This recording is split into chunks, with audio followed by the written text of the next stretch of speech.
Hello, আসসালামু আলাইকুম। মাছ তো আমরা সবাই খাই, কিন্তু কষা মাছ কি আমরা খাই? তাই আজকে আমি আপনাদের চিতল মাছ দিয়ে চিতল কষা দেখাবো। তো এই জন্য একটি কড়াইয়ে তেল সামান্য গরম হলে দিয়ে দেব পেঁয়াজ কুচি। এরপর দিয়ে দেব মাংসের মশলা দিয়ে একটু নেড়ে চেড়ে দিয়ে দিতে হবে আদা রসুন জিরে বাটা।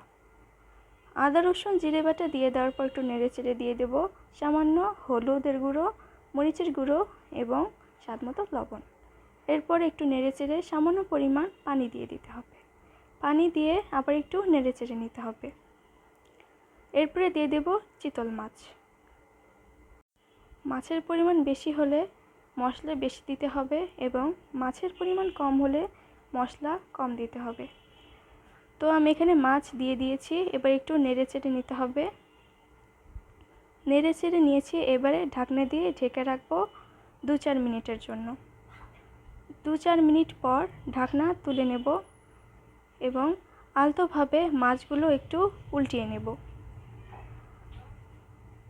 আর মাছগুলো একটু সাবধানে উল্টে নিতে হবে, না হলে ভেঙে যেতে পারে।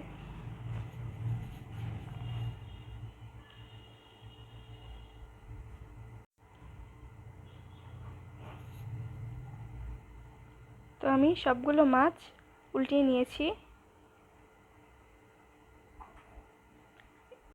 লো আছে কড়াইটা ঘুরিয়ে ঘুরিয়ে জাল করে নিতে হবে তেল উঠে আসা পর্যন্ত। তো আমার চিতল মাছ হয়ে গিয়েছে। আপনারা অবশ্যই বাসায় ট্রাই করবেন এবং কমেন্টে জানাবেন। এরকম সহজ সহজ রেসিপি পেতে আমার পেজটি ফলো দিয়ে রাখবেন এবং আমার ইউটিউব চ্যানেলটি সাবস্ক্রাইব করে রাখবেন।